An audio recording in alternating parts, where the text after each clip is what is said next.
विजय बोल देंगे। बोलिए राजा बली की, बोलिए राजा बली की। राजा बली यहाँ हमारा पड़ोस में गांव है, शायद कटारवाड़ा है, कटारपाड़ा करके नवा टापरा।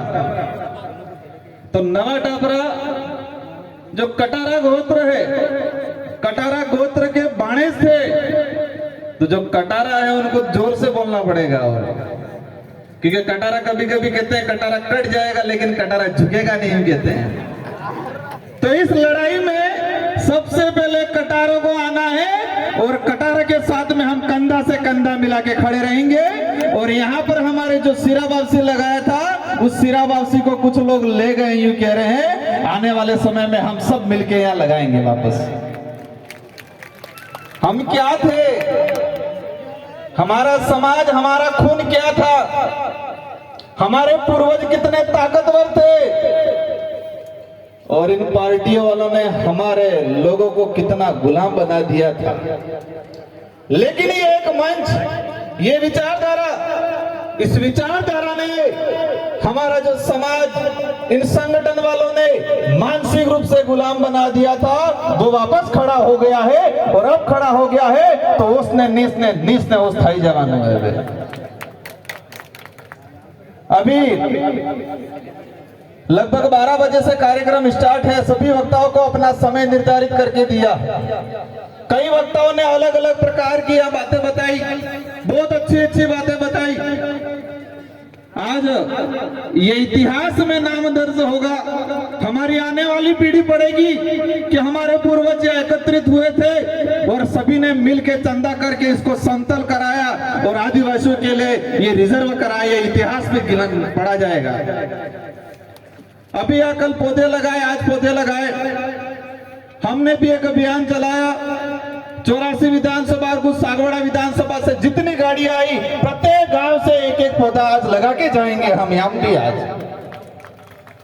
हमारी विधानसभा से प्रत्येक गांव से एक एक पौधा इस बेणेश्वर की धरती पे लगा के जाएंगे, और कभी कभी पानी भी पिलाने आएंगे यहाँ पर। अभी आज हमारा समाज को किस तरह एक नई दिशा दे, कैसे संगठित करे, हमारे समाज के सामने क्या आपत्ति आ रही है, क्या क्या कठिनाई आ रही है। सबसे बड़े कठिनाई पाखंडवाद को लेके हमारे कई वक्ताओं ने अपनी बात रखी। मैं एक छोटी सी बात कहूंगा, एक कहानी के माध्यम से इसको समझाना चाहूंगा। इसको आपको गौर से सुनना है।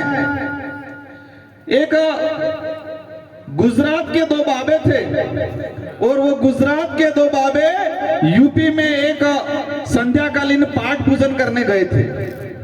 गुजरात के बोधो मत समझना जाना। हाँ, गुजरात के 2 बाबे थे, यूपी में पाठ पूजन करने गए, और गुजरात से ट्रेन में गए।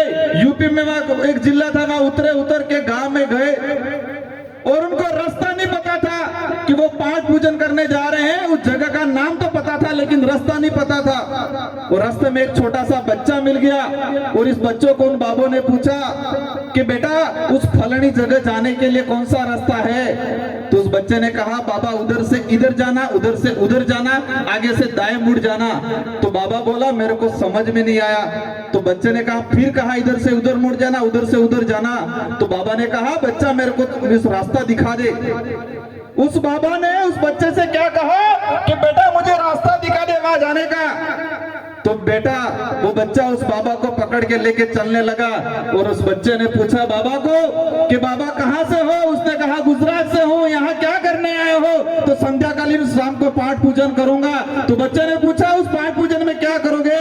तो उन्होंने कहा मैं वहां लोग आएंगे और उन लोगों को मैं स्वर्ग का रास्ता बताऊंगा।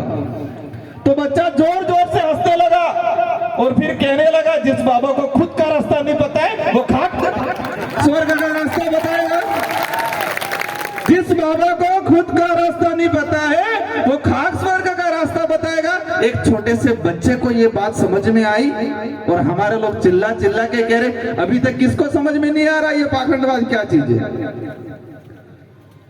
मतलब एक बच्चे को समझ में आ गया कि जिस बाबा को खुद का रास्ता नहीं पता है वो खाक स्वर्ग का रास्ता बताएगा। मार तरफ से केटलो में काम था क्यों लगे।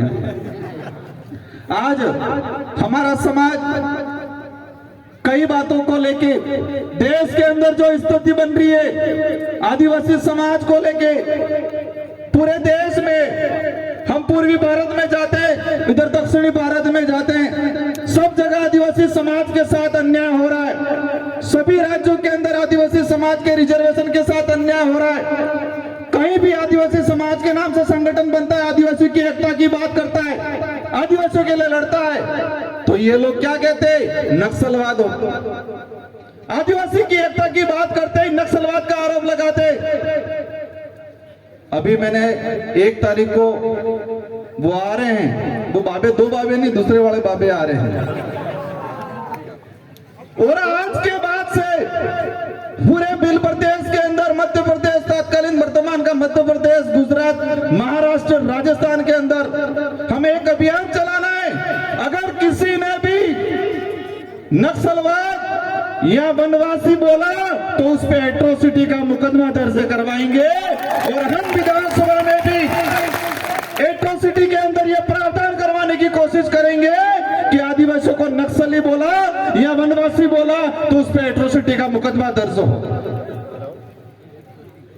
और देशद्रोही तो बोला तो भी इस पे मुकदमा दर्ज करो। सारे देश को भेज दिया और कहते हैं देशभक्त हैं।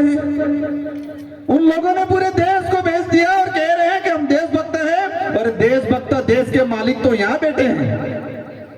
आज देश के अंदर आज ये इतने सारे लोग आए, हम खुशी हुई। हमारा आसपुर के साथी आए, अभी जानकारी मिली कि यहाँ गौशाला के लिए बेड़का की जमीन को रिजर्व कर दिया। गोपिये के राज में तो गौ तो रोड पे घूम रही है भाई, रोड पे मर रही है हमारी गाय, और ये गाय के नाम से जमीन को रिजर्व कर रहे हैं और आदिवासियों को उजाड़ने का काम कर रहे हैं। आज रिजर्वेशन को लेके मैं बता रहा था कि इतने सारे हमारे पब्लिक आए, हमारे आदिवासी भाई आए, मध्य प्रदेश से आए, गुजरात से आए, ये हमारी ताकत है। लेकिन कभी कभी मैं सोचता हूं कि हमारी मूल जो ताकत है, हमारी जो मुख्य ताकत है, उस ताकत को हम गिरवी रख के आए हैं।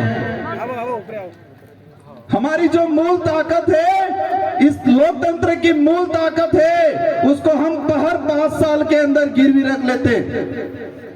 रखा कि नहीं रखा? मूल ताकत क्या है? हमारा मत है, वो मूल ताकत है, और हमारे मत के माध्यम से हमारी बात विधानसभा